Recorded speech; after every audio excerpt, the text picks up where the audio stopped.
ගොයම් කහවීම කියන්නේ සාමාන්‍යයෙන් අපේ රටේ නිතර කතා වෙන මාතෘකාවක්. විශේෂයෙන්ම මහ කන්නවල අවසාන භාගය වෙනකොට ජනවාරි මාසයේ මැද භාගයෙන් පස්සේ විතර නිතර වාර්තා වෙන දෙයක් තමයි මේ ගොයම් කහවීම. අපිට මතකයි 2022 වර්ෂයේ මේ ගැන කතා වුණා. 2023 24 වර්ෂවලත් මේ ගැන කතා වුණා.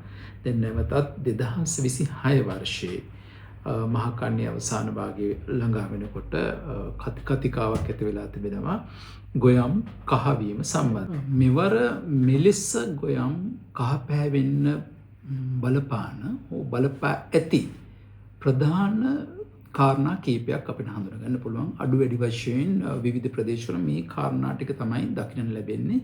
සෑම ප්‍රදේශයකම එකම කාරණය නෙමෙයි. සෑම කුඹරකම එකම හේතුව නිසා නිමී මේ කහ පැහැවීම ඇති වෙලා තියෙන්නේ. ප්‍රධාන වශයෙන්ම මෙම කහ පැහැවීමට හේතු වෙලා තියෙන්නේ පෝෂක උණතාවය. ඊට අමතරව දෙවෙනි කාරණයක් විදිහට අපිට සලකන්න පුළුවන් වටපණු හානිය. තෙවෙනි කාරණයක් විදිහට අපිට සලකන්න පුළුවන් දුඹුරු පැල කීඩ හානිය. සිව්වෙනි කාරණය පැලමක්කගේ හානිය. ඊට පස්සේ අංගමාරය, කොළ අංගමාරය රෝගී තත්වයක්. ඒ නිසා මේ කහ පැහැ ඇති වෙන්නත් පුළුවන්. යකඩ විෂවීම නිසා මේ කහ පැහැ ඇති වෙන්නත් පුළුවන්. ඊට අමතරව ගොවීන්ගේ යම් වැරදි පිළිවෙත් නිසා මේ කහ පැහැ ඇති වෙන්න පුළුවන්. මේ කාරණාත් සියල්ල සම්බන්ධයෙන් අපි යම්කිසි කතිකාවක් සිදු කරන්නේ. මේ කතිකා අතර 2022-23 මහකන්නේ, ඒ කියන්නේ 2023 ජනවාරි මාසයේ විතර ඇතිවෙච්ච ගොයම් කහ පැහැවීම සහ මෙවර ඇතිවෙන කහ පැහැවීම අතර යම් කිසි සම්බන්ධතාවයක් තිබෙනවා. මොකද අපිට මතකයි 2022 මහකන්නේ කියන්නේ අර පොහොර තහනමට වහාම පස්සේ ඇතිවෙච්ච මහකන්නේදී විශාල වශයෙන් ලංකාවේ කුඹුරු ගොයම් වගාවන් කහ පැහැයට ලක් වුණා.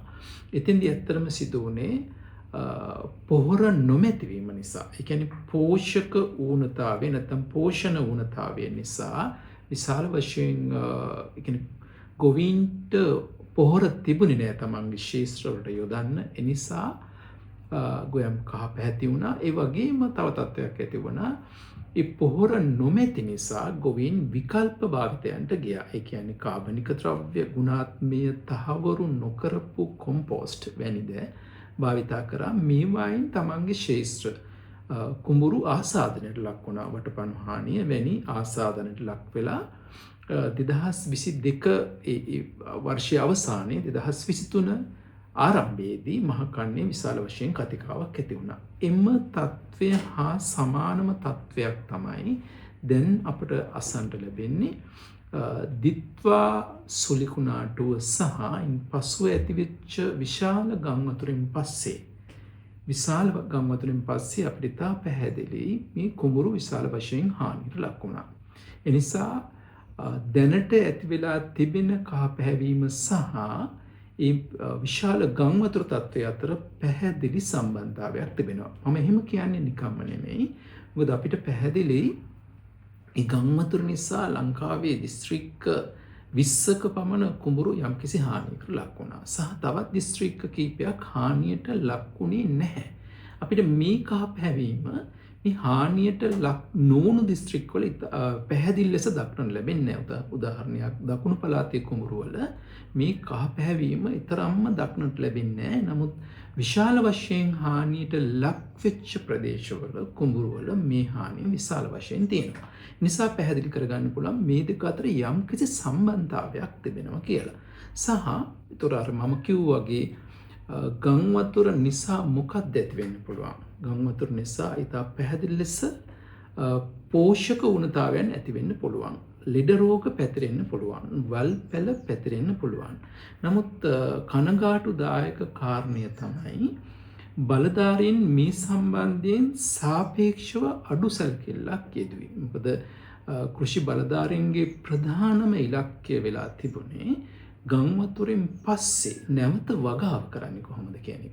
නිසා වේගයෙන් කුඹුරු වගා කරගෙන ගියා. අර පසුව ගංවතුරකින් පස්සේ සාමාන්‍යයෙන් ඇතිවිය හැකි තත්වයන් ගැන වැඩි අවධානයක් යොමු වුණේ නැහැ.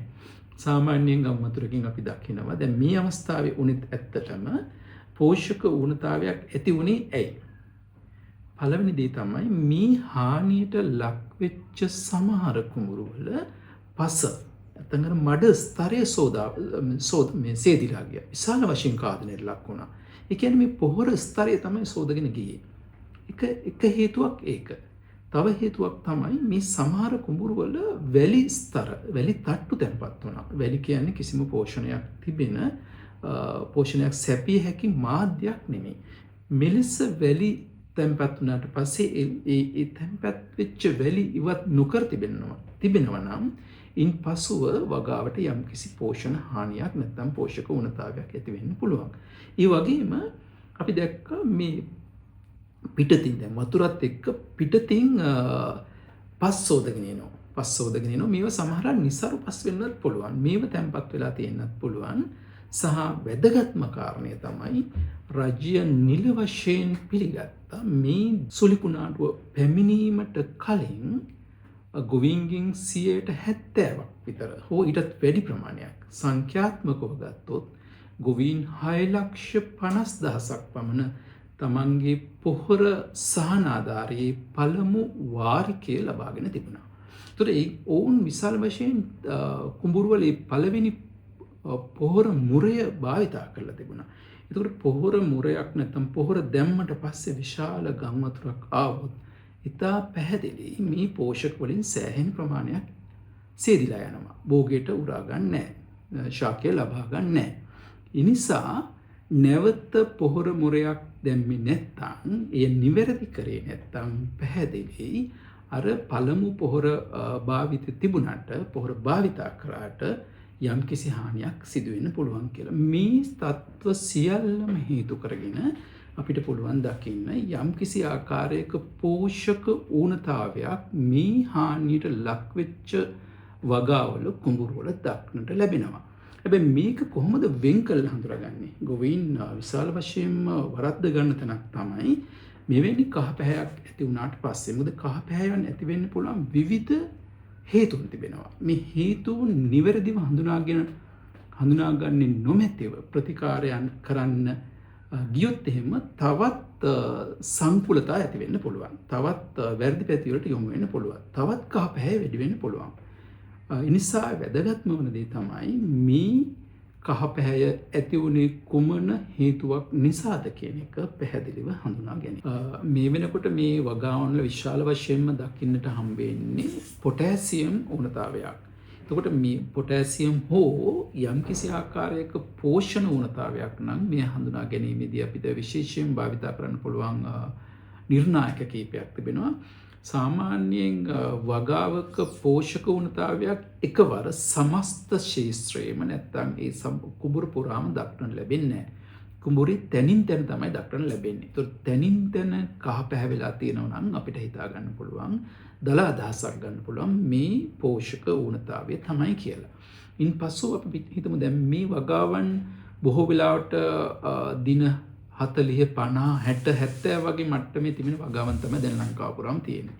ඒත් මේ වෙලාවේ ඇති වෙන්න පුළුවන් ප්‍රධානම පෝෂක ඌනතාවය තමයි පොටෑසියම් ඌනතාවය. සාමාන්‍යයෙන් පොටෑසියම් ඌනතාවය ඇති වෙන්නේ අපිට හඳුනා ගන්න පුළුවන් ශාකයේ පහළ තියෙන මේරු පත්‍රවල තමයි ඉස්සෙල්ලම මේක හටගන්නේ. ඒ පත්‍ර අග මේරු පත්‍ර අග ආරම්භක අවස්ථාවේ අපිට දකින්න ලැබෙන්නේ ක්‍රමවත් ලපවැනි දුඹුරු පැහැති ලපවැනි ආකාරයක්. ඉන් පසුව මේ පත්‍ර දාර දිගට පිලිස්සුණු දුඹුරු පැහැට පිලිස්සුණු ස්වභාවයක් දකින්න පුළුවන්. ඊට පස්සේ සමස්ත පත්‍රයම කහ පැහැවෙන්න පුළුවන්. හැබැයි එහෙම වුණා කියලා අර නොමේරු පත්‍රවල ෂණිකව මේ ලක්ෂණ දකින්න ලැබෙන්නේ නැහැ. නොමේරු පත්‍ර සාපේක්ෂව කෙටි වෙනවා සහ ඒව කඩා වැටුණු ස්වරූපයක් දකින්න ලැබෙනවා. දැන් මේ තත්ත්වය આવොත් තිබිලා නිසා තත්ත්වයේ දිගින් දිගටම තිබුණොත් එහෙම සමස්ත වගාවෙම සහ සම්පූර්ණ ගොයම් ගසම කහ පැහැවෙන්න පුළුවන්. මේක තමයි අපිට පොටෑසියම් යම්කිසි ආකාරයකින් ඌන වෙලා කියලා හඳුනා ගන්න පුළුවන් තිබෙන ලක්ෂණය. එතකොට අපිට මේක නිවැරදි කරන්න සහ මේ පොටෑසියම් සහ ඕනෑම පෝෂක ඌනතාවයක් ඉන්න පුළුවන් ශාකයේ මූල පද්ධතියට හානි වෙලා තිබෙනවා.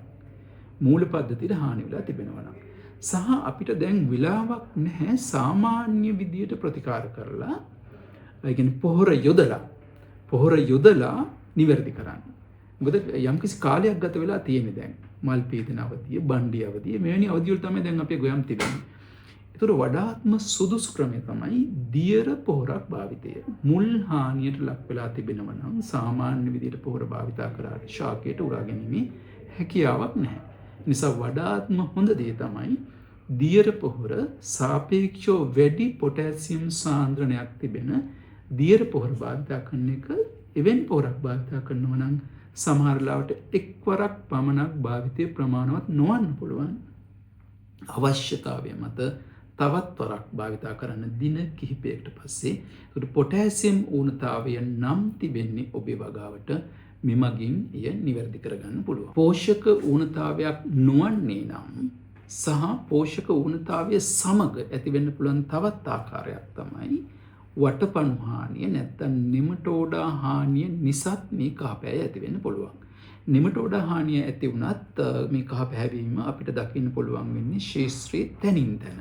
සමස්ත ශේෂ්ත්‍රයම නැත්නම් සමස්ත කුඹුරෙම එකවර මේ తත්වය දකින්න නොලැබෙන්න පුළුවන්. තැනින් තැන තියෙන්න පුළුවන්. සාමාන්‍යයෙන් අපි බලමු කොහොමද මේ වටපණුවන් එන්නේ ශේෂ්ත්‍රයට ආසාදනය වෙන්නේ කියලා. මේක එන්න පුළුවන් ආකාර කිහිපයක් තිබෙනවා. සමහරකට ආසාදිත බීජ මගින් එන්න පුළුවන්.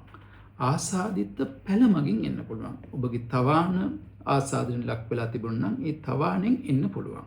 සහ දැන් ගංමදුර තත්වයක් යටතේ නම් අපිට පැහැදිලිව පේන්න පුළුවන් සෝදාගෙන එන පස් ආසාදනය වෙලා තිබුණා නම් ඒ වැවිලා තම්පත් වුණා නම් කුඹුරේ එමගින් එන්න පුළුවන්. ඒ වගේම වාරි ජලය ආසාදිත වාරි ජලය මගින් එන්න පුළුවන්. ඒතර ලියද්දෙන් ලියද්දට මේක පැතිරෙන්න පුළුවන් මේ ජලය මගින්.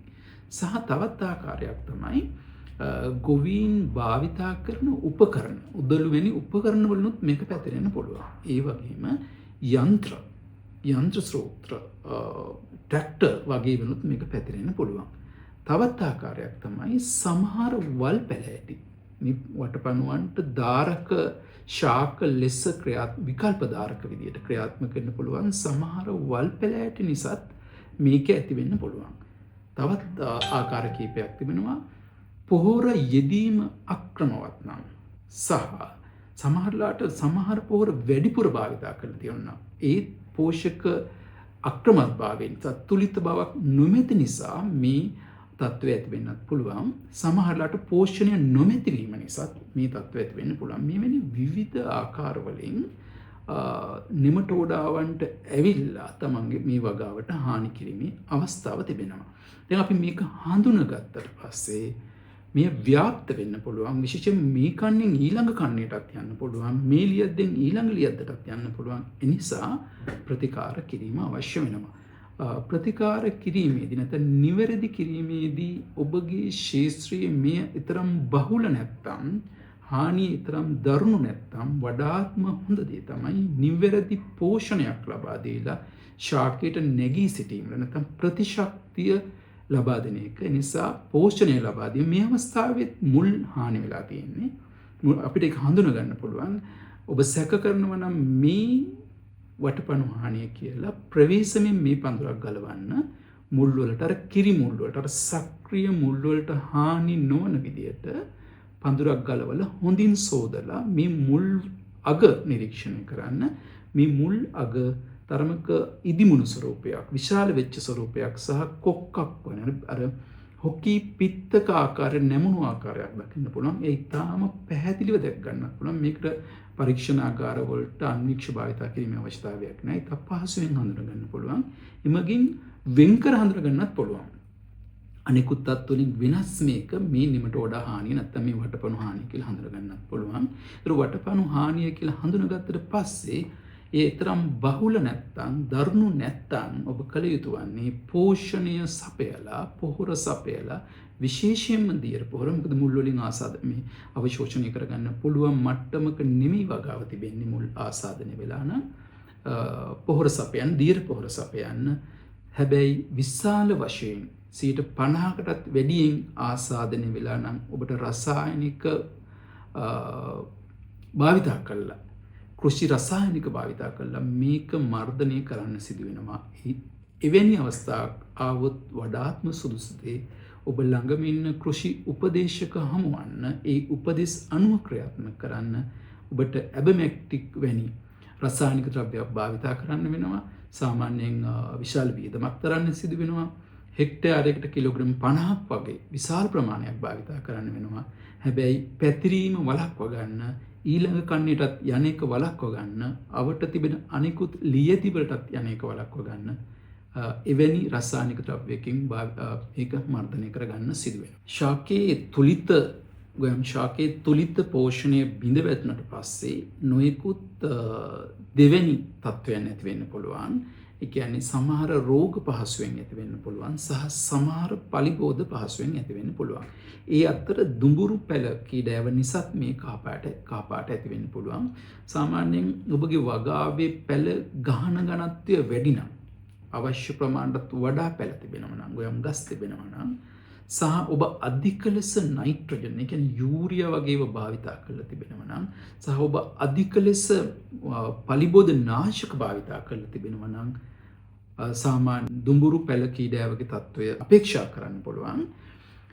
ඒ හඳුනා ගන්න පුළුවන් පහසුවෙන්ම ජලය මත පිට, කුඹුරේ ජලය මත පිට නිකම් පොල් කුඩු වැනි, සාමාන්‍යයෙන් බැලුමට පොල් කුඩු වැනි ද්‍රව්‍ය පාවෙන ස්වභාවයක් දකිනවා නම් ඒ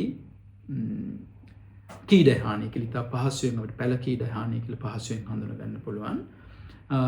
එහෙම හඳුනාගත්තට පස්සේ තවත් ඔබට නිශ්චිතවම හඳුනා ගන්න ඕන නම් ජල මට්ටමට ආසන්නී කඳ පරීක්ෂා කරන්න. එතකොට ඔබට මේ හඳුනා ගන්න පුළුවන් මේ කීඩයව තමයි කියලා. මෙතෙන්දිත් හානිය වැඩි නම් ඔබට අනිවාර්යයෙන්ම රසායනික පාලනයකට යන්න වෙනවා. රසායනික ද්‍රව්‍ය භාවිතා කරන්න වෙනවා. නිර්දේශිත කෘමිනාශකයක් භාවිතා කරන්න වෙනවා. එහෙම භාවිතා කරනකොට මතක තියාගන්න, මෙම හානියේදී වඩාත් වැදගත් වෙන්නේ ඒ කෘමිනාශකයේ භාවිතා කළ යුතු වන්නේ සවස් කාලයේදී. සහ හැම ශාකයකටම මේ කෘමිනාශකය හොඳින් වදින විදියට ඉසීම සිදු කරන්න ඕන. සහ පාදස්තයටත්, ගොයම් ගස්වල පාදස්තයටත් මේ කෘමිනාශකය හොඳින් වදින විදියට භාවිතා කරන්න ඕන. ඒ නිසා වඩා හොඳයි ඔබ පුරුදු ඉතා දන්න කෙනෙක්, මේ කෘමිනාශක භාවිතය සම්බන්ධයෙන් පුරුදු කෙනෙක් ලවා මේක සිදු කරවා ගැනීම, සහ අවශ්‍ය හැම විටම ප්‍රදේශයේ ඉන්න කෘෂිකර්ම උපදේශකගේ සහාය ලබා ගැනීම. මෙවැනිම ගොයම් කහපෑය ගන්න පැලමැක්කගේ හානියත් බලපාන්න පුළුවන්. පැලමැක්කගේ හානිය පහසුවෙන් හඳුනා ගන්න පුළුවන්. මේ පත්‍ර දික්කතට රෝල් වෙලා තිබෙනවා. කහපැහැති වෙච්ච පත්‍ර කහපැහැති වෙලා ඒව දික්කතට රෝල් වෙලා තිබෙනවා. ඔබ රෝල් වෙච්ච පත්‍රයක් දිගහැරලා බැලුවට පස්සේ මේ සතා හඳුනා ගන්න පුළුවන්, මේ කෘමිය හඳුනා ගන්න පුළුවන්, එමගින් වෙන්කර හඳුනා ගන්න පුළුවන්. මෙහිදීත් වඩා වැදගත් වෙන්නේ හානිය විශාලම නැත්තම් අපිට කෘමිනාශක වලට යන්න අවශ්‍යතාවයක් නැහැ. අපිට කරන්න ඕන ජලය රඳවා ගන්න. ලියද්දී ජලය රඳවා ගැනීමෙන් යම්කිසි පාලනයක් සිදු කරන්න පුළුවන්.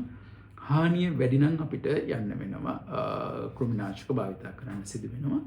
මීට අමතරව සමහර දිලීර රෝග නිසා මේ ඔක්කොම ඇති වෙන්නේ ඇත්තටම අර පෝෂණය බිඳ වැටුණාට පස්සේ, සමතුලිත පෝෂණය බිඳ වැටුණාට පස්සේ තමයි මේක ඇති වෙන්නේ. සමහර කොළ අංගමාරය වැනි තත්ත්ව ඇති වෙලා, මේක බැක්ටීරියා නිසා ඇති වෙන්නේ. නිසා ප්‍රතිකාර නැහැ. අපිට වළක්වා ගැනීම තමයි සිදු කරන්න පුළුවන්. මෙතෙන්දිත් අපිට දකින්න ලැබෙනවා සමහර විදිහට යම්කිසි ආකාරයක කහපැහැක් ගැනීමක් ඇති වෙනවා. මෙතෙන්දී ඇත්තටම පත්‍රයේ අග සිට දෙපස තමයි කහපාට වෙන්නේ මුලින්ම. ඊට පස්සේ සම්පූර්ණයෙන්ම කහපැහැති වෙන්න පුළුවන්. මෙතෙන්දී හැබැයි ජලය ඉවත් කරන්න ඕන. මේක හරියට හඳුනාගත්ත ජලය ඉවත් කරලා වඩා හොඳයි රතු කුඩු වෙනමම ඔබ දැනටමත් පොහොර යොදලා නම් තිබෙන්නේ රතු කුඩු කිලෝග්‍රෑම් 10ක් වගේ ප්‍රමාණයක් හෙක්ටාරයක් සඳහා භාවිතා කරලා යම්කිසි පෝෂණයක් සපයලා දීලා එමගින් අර දරා සිටීමේ හැකියාව නැත්නම් ප්‍රතිශක්තිය දියුණු කරලා මේ තත්ත්වය වළක්වා ගන්න පුළුවන්. තවත් කහපැහැ ඇති වෙන්න එක හේතුවක් තමයි යකඩ විෂවීම. යකඩ විෂවීම නිසාත් මේක ඇති වෙන්න පුළුවන්. මෙතෙන්දි වෙන්නේ පත්‍රවල අග ප්‍රදේශයට වෙන විශේෂයෙන්ම ඉතාම කුඩා කහපැහැති ඩොට් වගේ තමයි මුලින්ම හටගන්නේ මේ පැතිරෙනවා ඊට පස්සේ වෙලා සම්පූර්ණ පත්‍රයම කහ පැහැ වෙන්න පුළුවන්. මෙතෙන්දිත් අපිට පහසුවෙන් මේක නිවැරදි කරගන්න පුළුවන්. හැබැයි කියන්නේ වගාවේ මුල ඉඳලම කරන්න ඕන ප්‍රතිකාර තමයි ගොඩක් වෙලාවට කරන්න වෙන්නේ. නිසා මේ ගම්මතුරු තත්වයක් එක්කම නැත්තම් දිත්වා සුලිකුණාටුවෙන් පස්සේ මේ තත්වය ඇති වෙන්න තියෙන සම්භාවිතාවය ඉතාම අඩුයි. ඔබට ඔබගේ ශාස්ත්‍රයේ යම්කිසි විස්තරයක් ඔබ දන්නවා නම් ඉස්සර මෙහෙම තත්ත්වයක් ඇති වුණා කියලා, කලින් මෙහෙම තත්ත්වයක් ඇති වුණා කියලා වඩා හොඳයි කරදහయ్య වගේ ඒවා නිතර තමන්ගේ කුඹුරට යොදලා එහෙම නැත්නම් යකඩ විෂ වීමට ඔරොත්තු දෙන ප්‍රභේද භාවිතා කරලා මේ தත්ත්වය වළක්ව ගන්න පුළුවන්. විශේෂයෙන් මෙතෙන්දිත් වැදගත් තුලිත පෝෂණය වැදගත්.